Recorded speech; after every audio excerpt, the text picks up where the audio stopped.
Soundstrap. Trying to get a lot of dough. Anything is possible.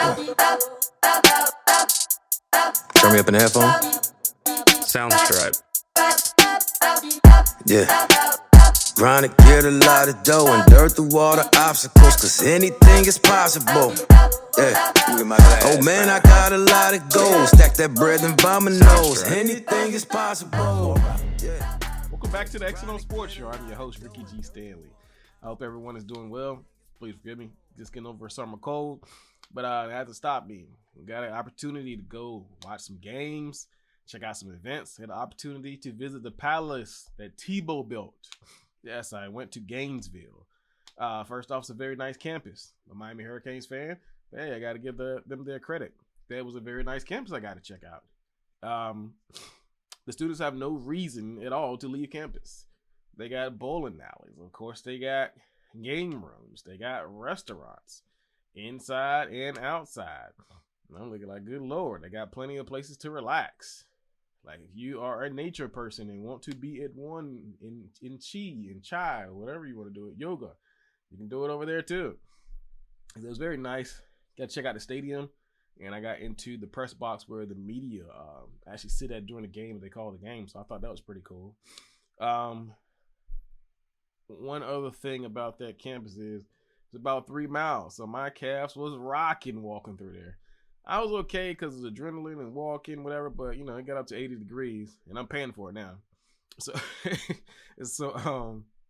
they got everything, but had to keep my eyes open for the latest events and the playoffs while I was there. So, as soon as I got back, I'm trying to watch a playoff game on my phone. So let's start the show off with the playoffs. Well, the Nets, yeah, they're catching it right now. I mean, left hook, right hook, uppercut. They're getting killed right now in the media because they got swept by Boston. As well as they should. I'm not gonna lie, they deserve it. Most time I'd be like, no, they deserve every bit of it. You cannot be classified as a superstar in NFL, NBA, anywhere, even MLB, and get swept, in my opinion, the way they did. Everybody's like, oh, if Kyrie would have played a little more, they would have figured it out. Kyrie could have played 82 games this year.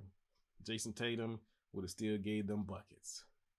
Brown would have still gave them buckets. So if they didn't get beat in this round, they would have still got swept by Boston regardless. I don't care who played.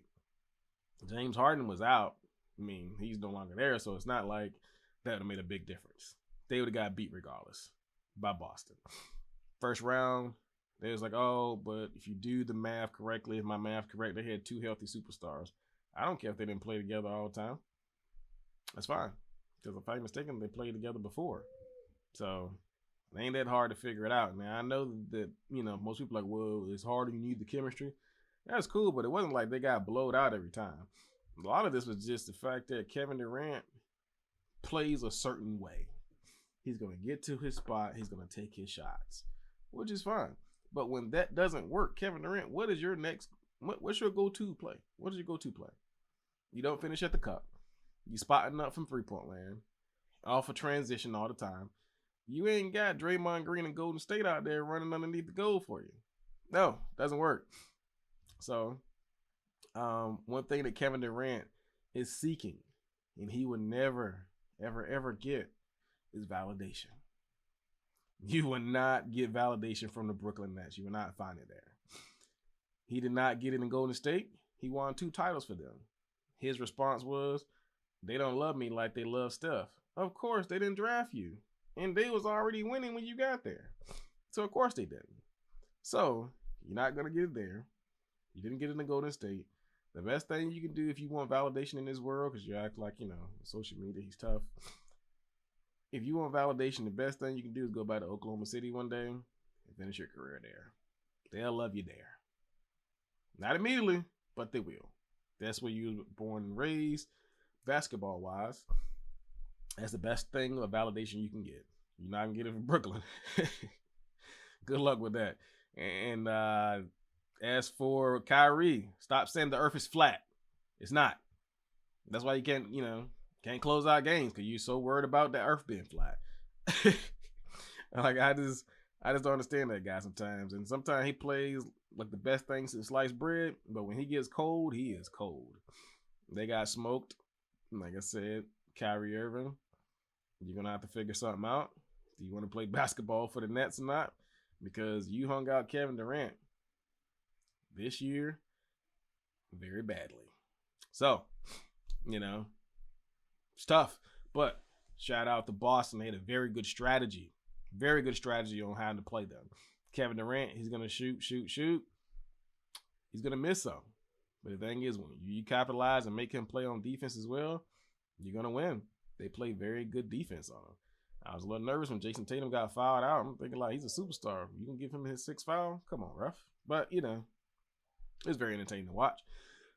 But I would not mind Boston Celtics matching up against Milwaukee or the Miami Heat for the Eastern Conference Finals. I feel like that'll be worth everybody's money. I don't bet on games, but that would be one series I would want to bet on. Basic, money, like $10 a game, something simple like that. So if that happens, anybody wants to take on that bet, I'll take it. They also swung some good defense on the perimeter. So I feel like if they play against Milwaukee good on the perimeter, Giannis is going to do his thing regardless. But you let that monster do what he do, y'all stay out of foul trouble, y'all can outscore them. Well, you can outscore him. So that's just my prediction of how they should do it. And speaking of Miami, they took care of business against the Hawks. I'm a fan of Trae Young, but he was no match for the Heat. The Heat beat them in every form, fashion. They did squeeze out one game. I didn't like the matchup when I saw it. And then Jimmy Buckets, he sat out. And and the other Kyle Lowry, he sat out. And they still got beat. Like I said, they was outplayed, which is fine. They didn't make it to the playoffs, but they're going to need some help. And I think the coaching is fine, but it's going to need some more players. One series that I felt that should have been 4-1 starting out, but it's ended up being, I think, a 3-2 series right now, which is the 76ers versus Toronto. Toronto was fighting, but this series should have been over early. Joel Embiid got arrogant. I don't know what happened, but he did hurt his thumb. But it's the fact that you should have got rid of them when you had a chance. If Toronto tied this series up, Joel Embiid, bless your heart, because if you lose this series, they're going to cook you worse than Kevin Durant right now. And the only person that's just hoping that you lose more right now is Kevin Durant. Excuse me. But staying on topic, one series that I have enjoyed, and I've watched every game in it so far, even though the series is lopsided, is Golden State versus Denver. I know it's 3-1, but there's some tough defense and a whole lot of scoring. Good Lord. I mean, you got Curry. You got Jordan Poole. You got Klay Thompson. You got Draymond Green out there swinging the ball, playing tight defense on the Joker. Like I said, he got fouled out the other night, but if he didn't get fouled out with 2 minutes to go, I still think this would have been a 4-0 sweep. But as for the rest of the series, I've been, spot checking them because I feel like, unfortunately, the first round is normally like to weed out the pretenders that made it into the playoffs. The next round is pretty much when, the real hoopers play, So, this is my personal opinion. If you think otherwise, make sure you put it in the comments. Phoenix. Phoenix is in a 3-2 series right now with New Orleans. I feel like that should have been over early. Those young boys are going to be on y'all like flies on rice if you don't put them away. Memphis, very disappointed. I was excited at the game the other night when Ja, took off on my man and put his yam bags on my man's forehead. The guy's an athlete. But this should have been over. It should have been 4-0, 4-1. Now that you guys, let these guys get some momentum and they believe that they can beat you, it's going to be bad. Also, Milwaukee is up 3-1 against Chicago. They're actually playing right now. I'm pretty sure Milwaukee, if I was a betting man, they're going to take care of business and Zach LaVine is out. Last series is Dallas and Utah. I watched that one. It's been a very interesting series because the point guard, I can't remember his name, but I do know that he plays for Villanova. He was out there. I think he dropped 40 one game. And I just talked to one of my subscribers about that game, and I was like, Brunswick, that's his name. And I was like, I like that kid. I think he can play. And he dropped 40 the next night. I'm like, whoo. So I think that's going to be a very good series. But whoever they play next, they got a lot to worry about. So I would try to cover more of the playoffs after the draft. Like, there's been a lot going on. The draft. And then you got Major League Baseball. And I'm helping coach in Little League, which is very exciting. It's my first shot at coaching and it's kids, so it helps with the patience. Some of these kids, attention span is about 1.6 seconds. Yeah, but we're 3-0, doing well. We run bases very good and very hard, and we're pretty good at the bats. Got to work on defense, but it's Little League. So speaking of the draft is coming up, which is a good segue. The NFL draft is tomorrow. So by the time this drop, it actually be the day of the draft. Like I said, as for the beginning of the draft, mine has stayed the same. Jacksonville has the easiest pick. They got the number 1 pick, and everybody's like, oh, what do they do with it? They better not trade it. Like I said, they could take the best player. Jacksonville has it locked, in my opinion.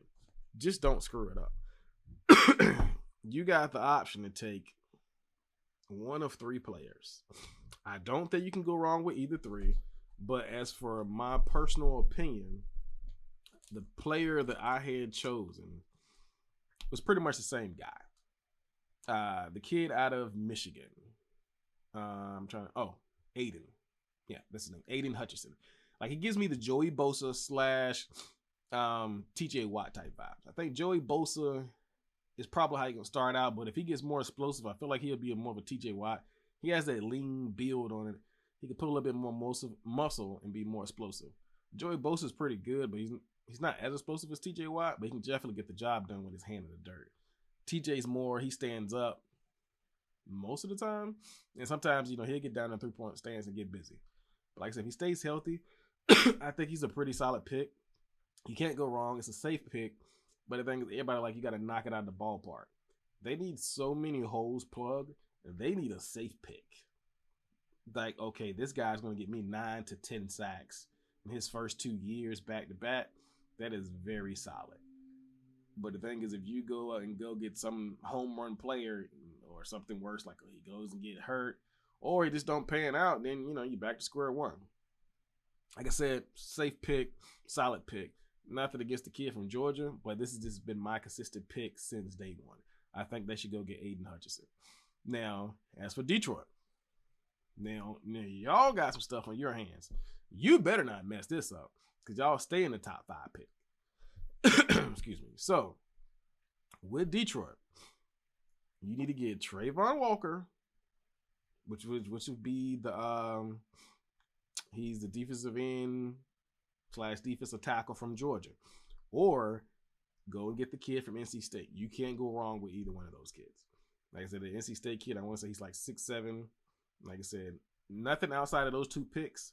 If those 2 guys ain't yours, then you trade out and you go get more picks. Don't go outside of those 2 guys. Y'all have been cute in the past. Maybe you messed it up several times. This is my personal opinion. Next up is the Texans. You're going to need a prayer, not a draft. You're going to need a prayer because you guys need a lot of holes. And the Texans, yes, you guys are going to need a prayer. You guys need a whole draft. Y'all got so many holes that y'all need to create. Just use your whole draft. I don't think you can miss. I think anybody you take is going to help your team out. You guys need quarterbacks. You guys need receivers. You need tight ends. Offensive line needs help. You don't have a solid linebacker. Yeah, you guys need a prayer. The Jets, a good fit for you guys is, I think his name is Kayvon. I'm going to butcher his last name, so I'm going to stay away from it. Kid out of Oregon. Or I think it's Evan Neal out of Alabama, the big tackle. I really feel like he's more of a right tackle because he can maul you. So I feel like the Jets can't miss with those 2 picks. I think if those kids stay healthy, they would be cornerstone pieces of their franchise. The Giants. Giants could definitely use an edge rusher, maybe the kid from Oregon, and one of those 2 tackles, NC State tackle or the kid out of Alabama.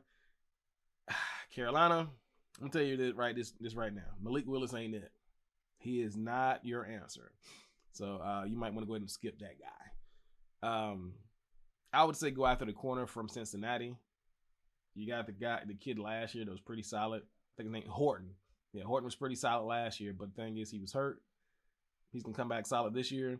But you're going to need more than one corner to play in this type of league now. You need at least 3 good guys. So I feel like you can't go wrong with that kid from Cincinnati. He's long, he's rangy, and he can match up well with the kid on Horton on that side. So you don't have to change your scheme. Horton is more of a man-to-man physical type corner. This kid can be too. So you can put these kids on an island, let them do their thing, and pray your linebackers can play against those tight ends. But I just did the top 6. Like I said, after that, it gets makeshift. People get to moving around. People start trading, moving up. As for the GMs and the owners, they mess this up every year. Like I watched last year, I was very verbal about how they drafted all these quarterbacks last year, and none of them were ready. Half of them shouldn't even been in the first round. There's only really 2 guys that had a first round grade, and they got the kid from BYU. I know I'm a little hard on him. No, he should never been a first round pick, and he got killed last year.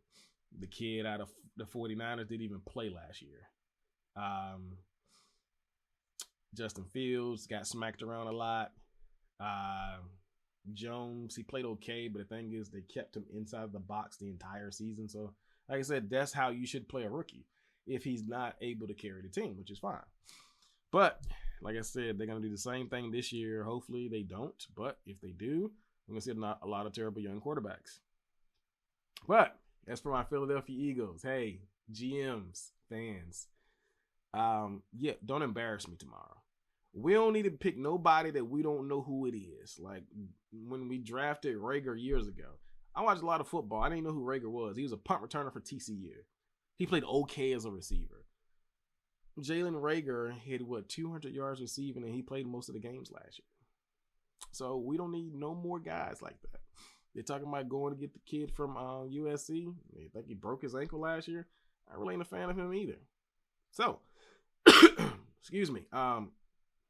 We don't need none of that stuff. We got Smith. We got Watkins. I mean, he's fast. Rager, he's definitely a wash. Like I said, we're going to draft a guy. Let's go get somebody that can play. Man, we ain't going for no, hey, he's fast. Hey, we got speed. We got some guys. We need to get some separation. Run some routes. Get open. None of that stuff we got right now. So, like I said, don't embarrass me. Happy drafting. But moving on to baseball. Major League Baseball is moving forward. However, right now, it's right around that time. It's like, teams are trying to fill each other out, trying to get better, move players around, especially like pitching or switching guys out on defense. But as for my Phillies, we ain't looking too good. I think we're like 8-10 right now. But right now, no shade to them. The Mets are on top. They're 14-6. San Francisco right now is 13-5. They're playing some good baseball right now. Both teams playing solid, not doing bad. But I've seen my Phillies start off 12-6 last year, and we didn't make the playoffs. So you only find out in due time. But as for time, this is mine. I'm your host, Ricky G. Stanley, and I am Soundstrap. Trying to get a lot of dough. Anything is possible. Turn me up in the headphone. Soundstrap. Yeah. Trying to get a lot of dough and dirt through all the obstacles, cause anything is possible. Yeah. Oh man, I got a lot of gold. Stack that bread and vomit nose. Anything is possible.